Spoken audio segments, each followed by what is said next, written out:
topics and opinions expressed on the following show are solely those of the hosts and their guests and not those of W4WN Radio, its employees, or affiliates. We make no recommendations or endorsements for radio show programs, services, or products mentioned on air or on our web. No liability, explicit or implied, shall be extended to W4WN Radio, its employees, or affiliates. Any questions or comments should be directed to those show hosts. Thank you for choosing W4WN Radio. This is Beyond Confidence with your host, Divya Parekh. Do you want to live a more fulfilling life? Do you want to live your legacy and achieve your personal, professional, and financial goals? Well, coming up on Divya Parekh's Beyond Confidence, you will hear real stories of leaders, entrepreneurs, and achievers who have stepped into discomfort, shattered their status quo, and are living the life they want. You will learn how relationships are the key to achieving your aspirations and financial goals. Moving your career or business forward does not have to happen at the expense of your personal or family life, or vice versa. Learn more at www.divyaparekh.com, and you can connect with Divya at contact@divyaparekh.com. This is Beyond Confidence, and now here's your host, Divya Parekh. Good morning, listeners. It's such a wonderful pleasure to be here with y'all. So it's Tuesday morning, very, very special to me. And what I want to share is about keeping the kindness circle going. So what I want to share a story with you. I was on the beach for a few days. I love ocean. It's just amazing. And it was around on the western side of North Carolina. Not very good with geography. But that said, that as I love going and exploring different restaurants, I went to several different restaurants, and what I found was that there were not many vegetarian options. So one restaurant came highly recommended by one of our friends. So we went there and checked out the menu. And as I was talking with Cameron, she told me that, "You're looking for vegetarian options?" And I said, "Yes." She said, "Oh, we've got turkey burgers." And I was a little hesitant to kind of share anything. So what I shared with her was that, yes, turkey burger is great. What I'm looking for are like purely vegetarian options, and then shared with her about having a veggie burger or a black bean burger. And then she said that we don't serve any of those. So then I said, how about if we change that shrimp quesadilla and add some veggies to it? And she said, okay. She took the order, and there were just bell peppers and onions in it. She came back and told me, how about if we could add some spinach and tomatoes, and how about if we could jazz it up? So the thing is that so many times people are not even aware of what different options mean or what different things mean. And yet, what happened here was that she came across something that was not asked often, and then she turned it around. She was so endearing. She went and talked with Chef a couple of times, went to a lot of trouble, and did this. So two things emerge over here. One is her kindness, which I'm always asking you to continue with the kindness circle. And then the second thing is, what does this story evoke in you? What type of emotion does it bring within your realm of thoughts? So for me, I was really blown away by her kindness. I was really blown away by her enthusiasm. So these are the emotions that are popping up, and they help us connect with the characters. So that's what we are going to be talking today about. How to bring emotions in your storytelling.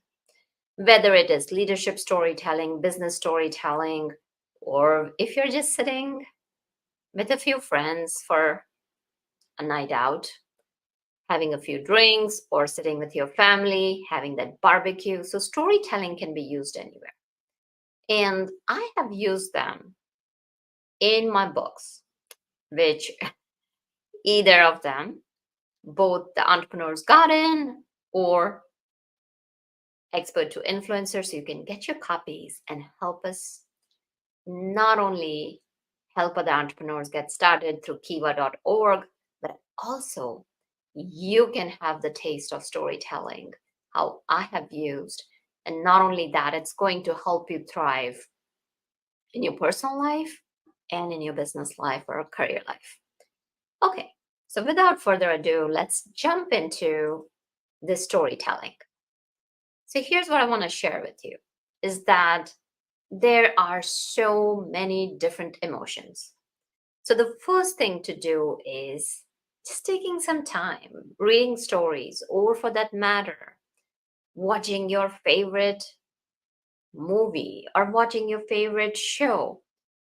So, for example, I was just watching Blue Murder, which is a British or a series from England. And there is this detective who is having struggle because she's also a mom. She's going through divorce. She's going through separation, and then she is made the chief inspector. So she has all these pressures of work. And definitely, what happens is that that story, as I was watching it, it triggered emotions in me. And then that's what it is, recognizing the emotional triggers. Some of them can be universal, like emotions like happiness, surprise, sadness, anger, fear. And these can be integrated with your story very, very effectively. So the first key is recognizing different emotions, not only within yourself, as you watch the TV shows, or as you're reading a book, or as you're going through social media, whatever that you're going through. So recognize that what are the emotions that you commonly experience. And then see how did that storyteller, whether it is a TV director or whether it's a book writer or whether it is even a TikTok video player or Instagram reel creator, how did they portray those emotions in a narrative context? So let's take a look at different emotions today. Happiness. Ah, how can characters portray their emotions in terms of happiness?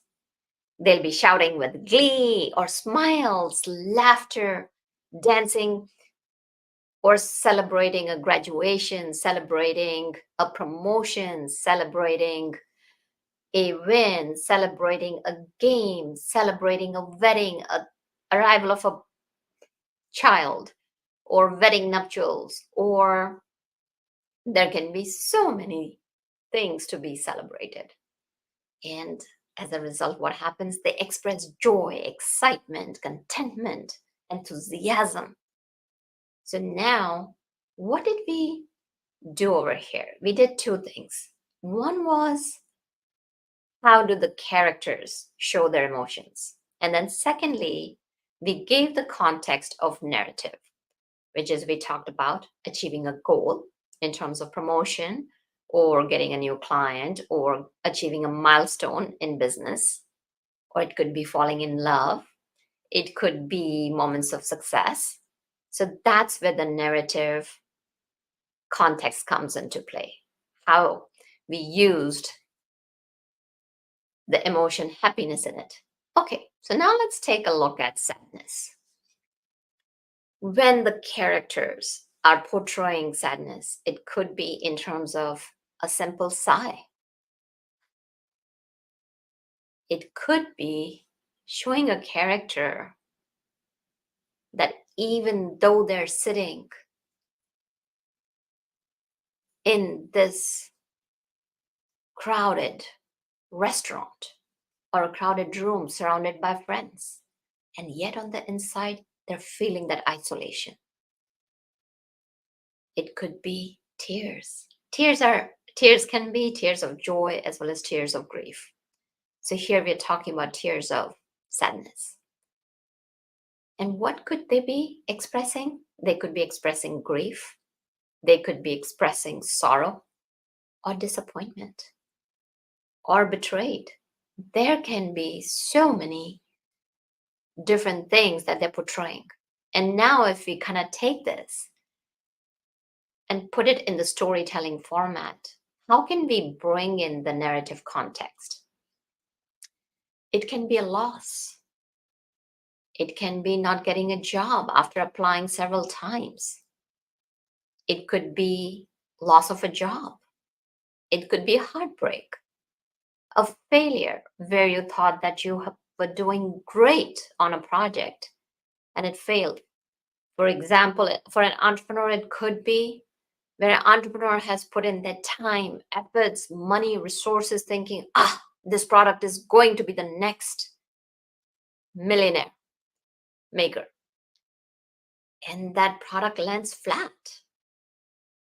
Or it could be a personal setback in a relationship where you could be thinking, I'm moving forward. My friendship is going really, really well. But it kind of turns around that the friend stabs you in the back. Loss of a loved one. So we've talked about two of those emotions. Let's also take a look at a couple of other emotions as to how you can have your character portrayed. And remember, this can be used not only in business storytelling, like when you may have like streams and streams of data and showing how a story can be created. And always remember, storytelling is not a straight chronological sequential pathway. It's like a dance. You can have ups and downs, you can have different things happening. So just don't say step 1, step 2, step 3, step 4. That's going to bore your audience. So let's take a look at another common universal emotion, anger. And anger, how is it portrayed? Somebody is like so upset that their face is crunching, their fists are clenched, their face is red, the voices are raised. And characters, what are they expressing through all of this? Frustration, irritation, outrage. Now, how can you take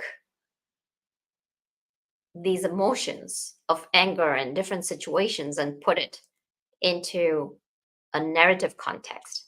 It can be in terms of betrayal. So, for example, there are two colleagues sitting in a meeting room, and while they were walking down the hallway or while they had talked on a Slack channel, let's say one colleague is John, another one is Jenna. So John has told Jenna about this great idea, great initiative that he's going to be talking about in the meeting.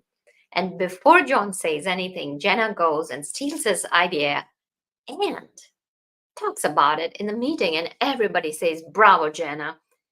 That's such a great idea." John's looking at Jenna and his fists are clenched. And he feels this betrayal. And he is so upset that he is ready to have a confrontation.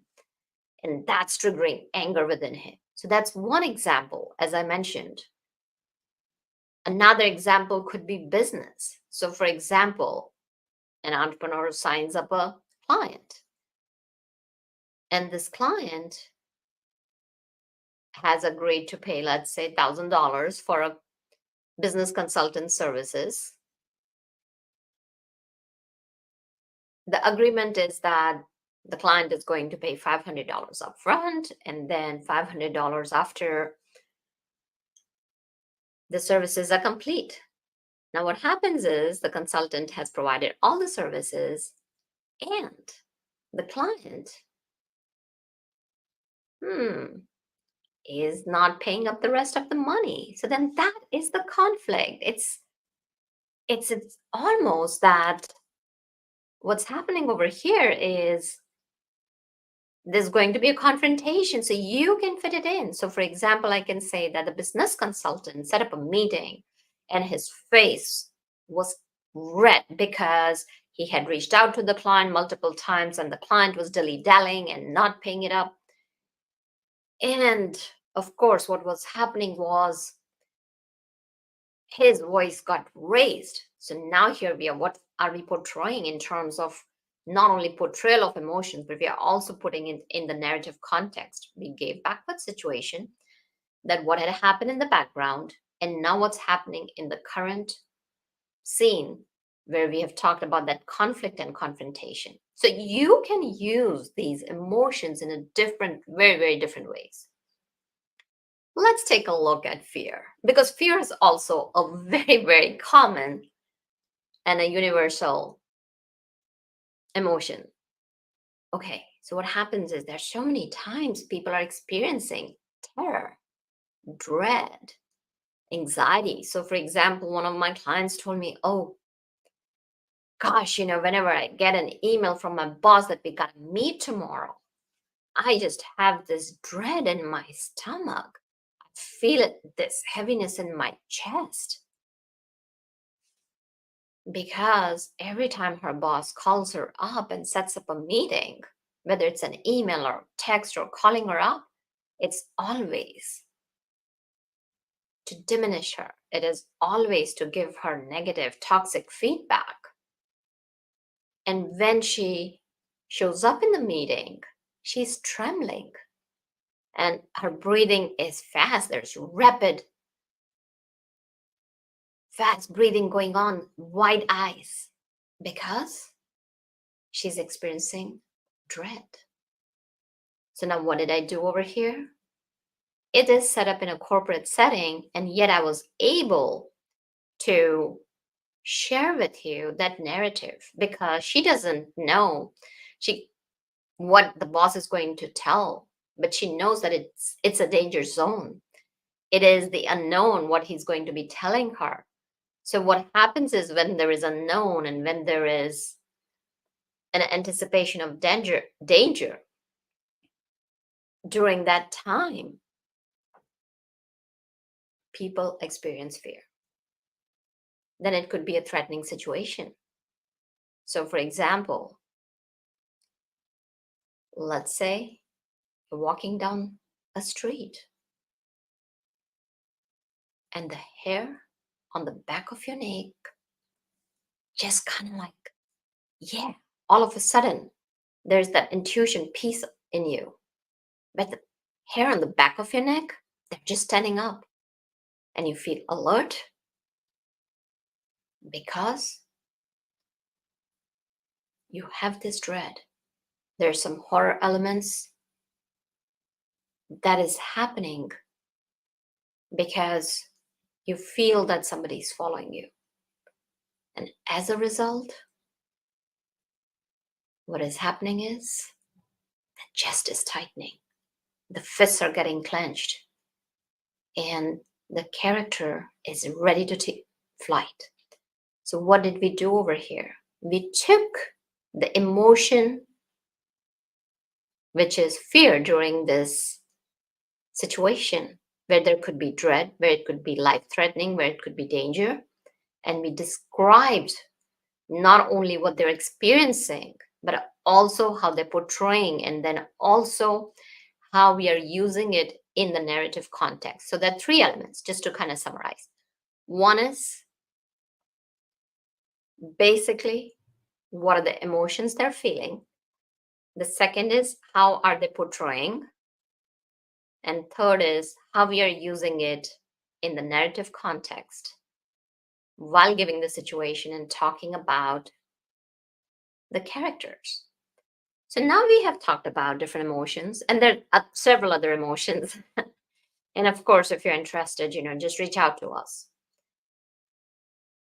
So we cannot go over each and every single emotion during our time today. But we looked at the universal emotions. Now, the next thing is to look at what are the type of emotional triggers. So important, because that's going to help us develop the plot. That's going to help us with the storytelling between the situations, character, dialogues, and plot developments. And yes, plot developments can happen in business storytelling, leadership storytelling, personal storytelling, or if you're writing books, or if you're writing novels, doesn't matter where you are at. So let's take a look at how could you portray and narrate these different emotional triggers and pull everything together. So let's talk about the character's backstory. So I'm going to go back to John's backstory. So John did not have college diploma. He had joined college, but due to family reasons, he had to drop out. And what he had done was he had spent a lot of time in the corporate world, had real life experience, and he worked twice as hard because he felt that there was a lack of education because he had not completed the college degree, even though he was equally smart, if not smarter than most of the people. So, what does that tell us? That John just did not drop out of college. He had personal issues. His mama was sick and he dropped out of college to take care of his mama. So, what it triggers is it triggers empathy and it creates emotional connection with the character. Wow, what a guy. That mostly young characters, mostly young people are out there for their fun and connecting with other friends and going to parties and all that.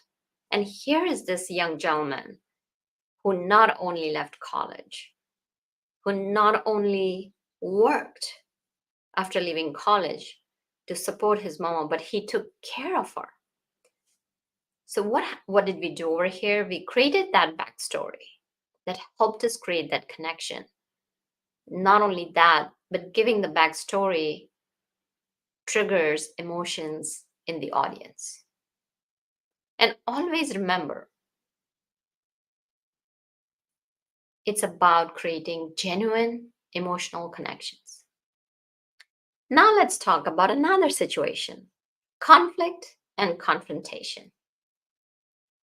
So, for example, if there are tense, emotionally charged situations, or if there is an emotional confrontation between two characters, what's going to happen?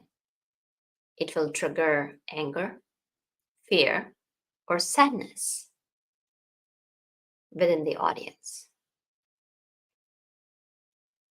So now let's say in leadership storytelling, if we were to tell a story, John and Jenna, let's go back to John and Jenna, that after the meeting was over, John asked Jenna to stop in the hallway and his body tense.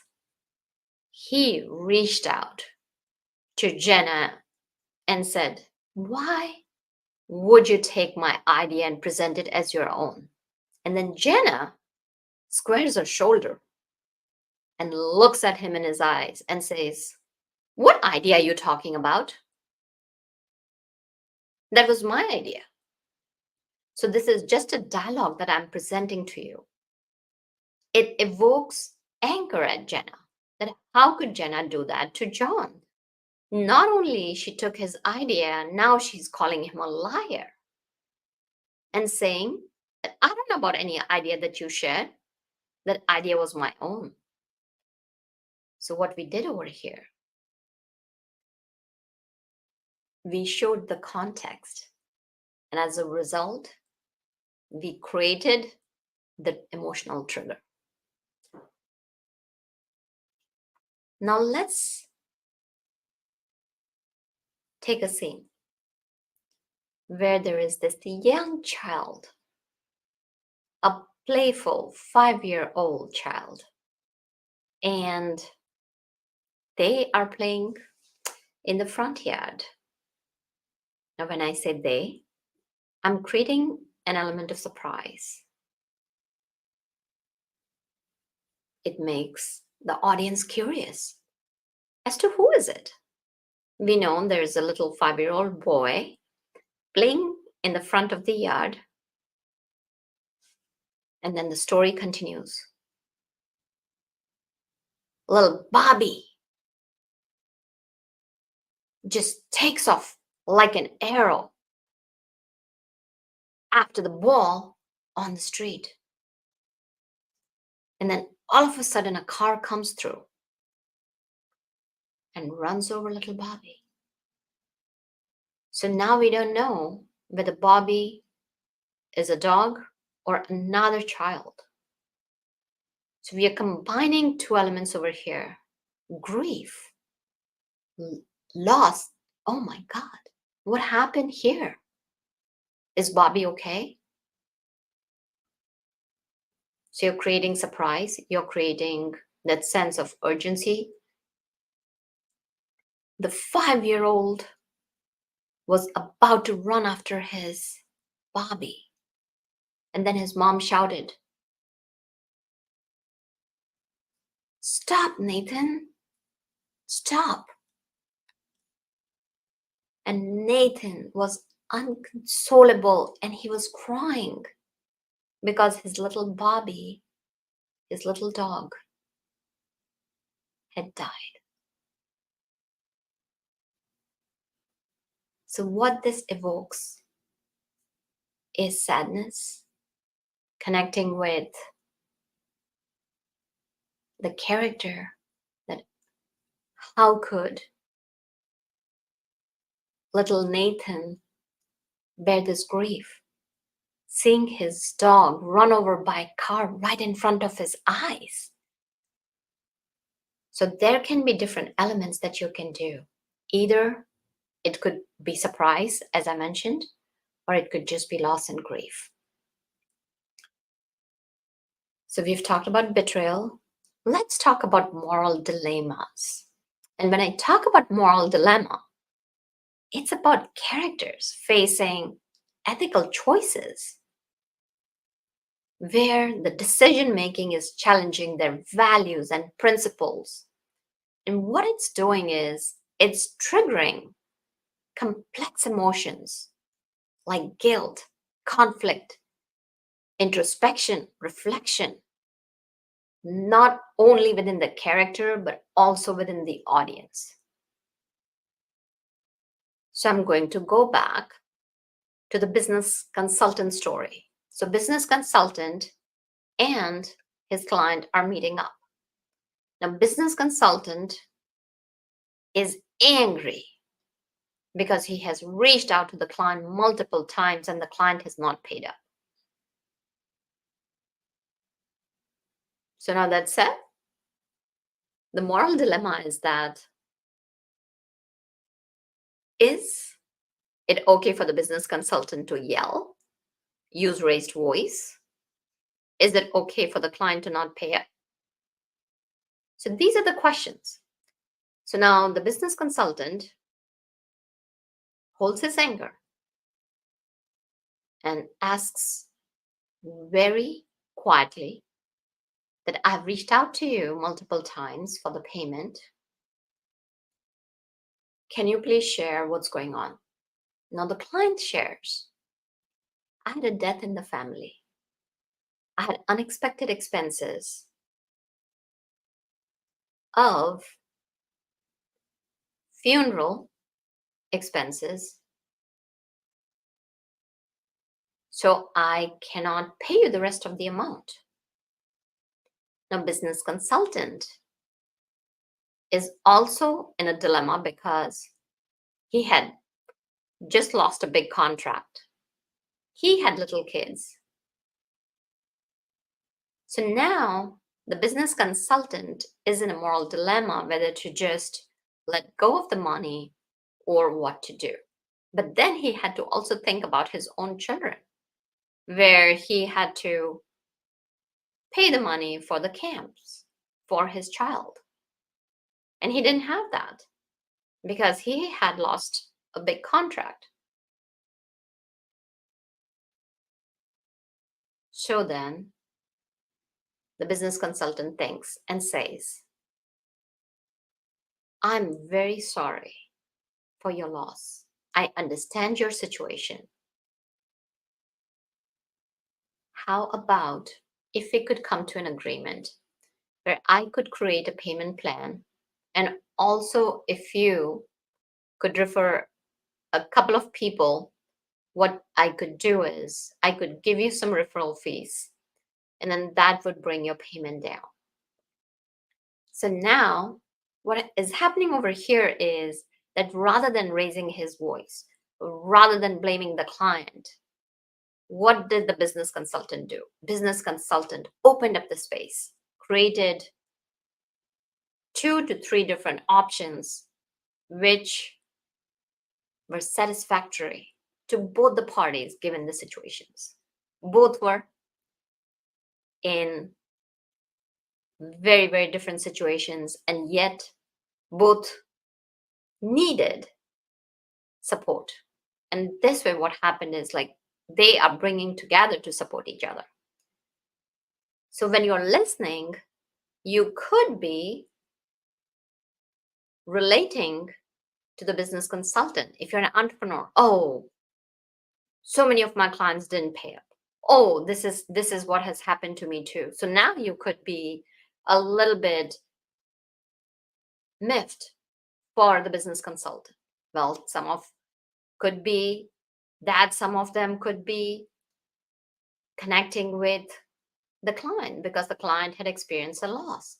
So there's such a contrast in the situation that it can create different emotions.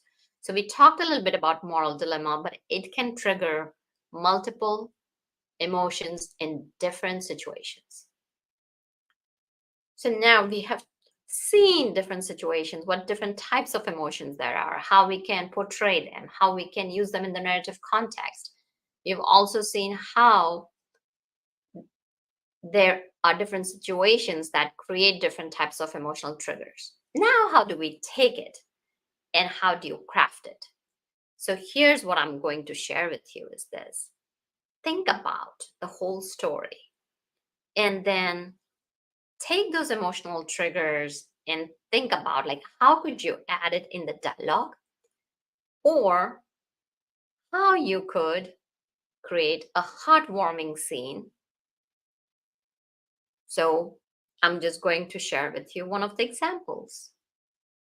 If you have seen Lion King, there are a couple of heartwarming scenes. You learn from it. And then what you could do is you could create your own character.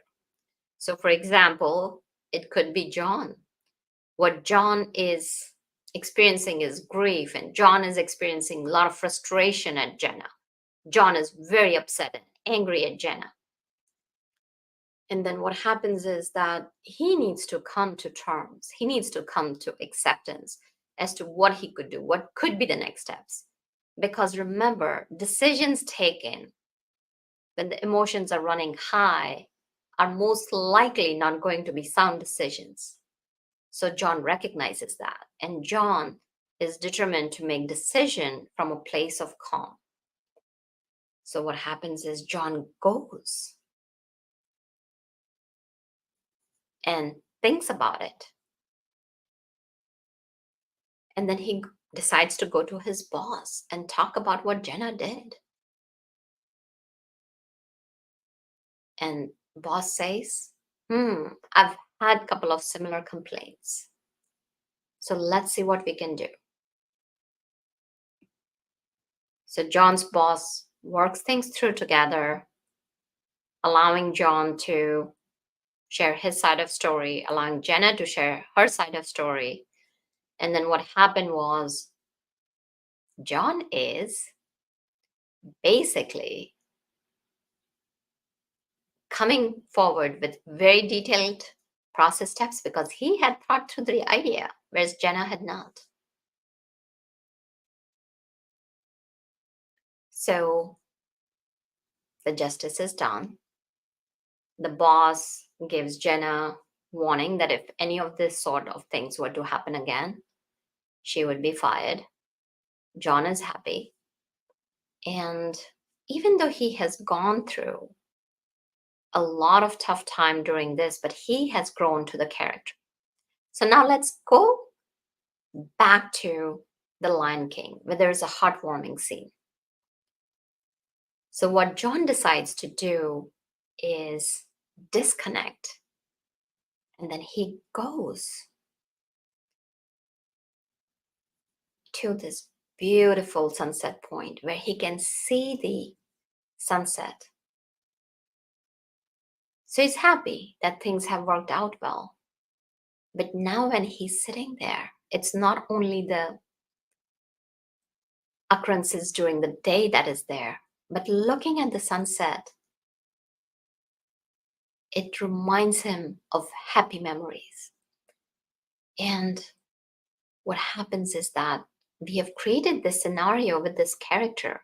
And why are we putting this character at the sunset area? Because when John is sitting there, he realizes that work is not the only thing. He remembers happy memories from his childhood where they were running around and having a picnic during a sunset. So it's about creating connections between two different situations, between two different times within a character, and showing that John was not just gloating that he had won. John was just happy and then reflected upon it, and then he went into deeper thought reflection where he realized that work is just one piece, work is just one element of life. It's not the be and all. So this is how where we crafted emotional triggers, where we did a couple of scenes and showing the bigger side of John's story. Now, another thing is, how do you map emotions to story elements? Characters, plots, settings. So yes, I used two different scenarios in one story because I wanted to convey two messages. One was that John just didn't sit back. John went to his boss. And the second one was that yes, he took action. And yes, he also learned that how he had spent 5 days in ruminating what Jenna had done to him and lost 5 precious days of his life. And John realizing that at the end of the day, work is only part of life. Work is not the life itself. So you can map out in different ways. The story of John and Jenna could have ended in very different ways. Now, here the thing is like having that emotional balance, exploring the avenues of weaving a tapestry of different emotions in your narrative. So it's important to balance moments of joy with shades of sadness or anxiety to give a fuller, richer experience to your audience. And I can even share, one of the plots that is very, very endearing to me is Toy Story, because there are moments of thrills, and yet those moments of thrills are balanced with friendship and camaraderie, keeping the audience engaged. Because life is not just a straight line. During a single day, you could have a frustrating moment with someone, and then the next you could be having a beautiful experience with one of your other friends, or you could be going to the beach and taking a walk and experiencing that beautiful lapping sounds of the ocean waves, that surf breaking at the shore. So make it fuller. And here's what I can tell you. If you want to know more about storytelling, we've got a full course that teaches you, that takes you by hand, step by step, and helps you create emotional storytelling. It helps you bring in that perfect blend and balance of emotions and also, of course, other aspects. So reach out to us, contact us at contact@divyaparekh.com, and we would be happy to share the course with you as to how it would help you and how things would work out. So thank you, Juan, for making the show technically possible. And thank you, listeners, for joining us, because without you, the show is not the same. So to the storytelling, to that narratives, and to building relationships and enriching our lives. Be well and take care until next time. Thank you for being part of Beyond Confidence with your host, Divya Parekh. We hope you have learned more about how to start living the life you want. Each week on Beyond Confidence, you hear stories of real people who have experienced growth by overcoming their fears and building meaningful relationships. During Beyond Confidence, Divya Parekh shares what happened to her when she stepped out of her comfort zone to work directly with people across the globe. She not only coaches people how to form heart connections, but also transform relationships to mutually beneficial partnerships as they strive to live the life they want. If you are ready to live the life you want and leverage your strengths, learn more at www.divyaparekh.com. And you can connect with Divya at contact@divyaparekh.com. We look forward to you joining us next week.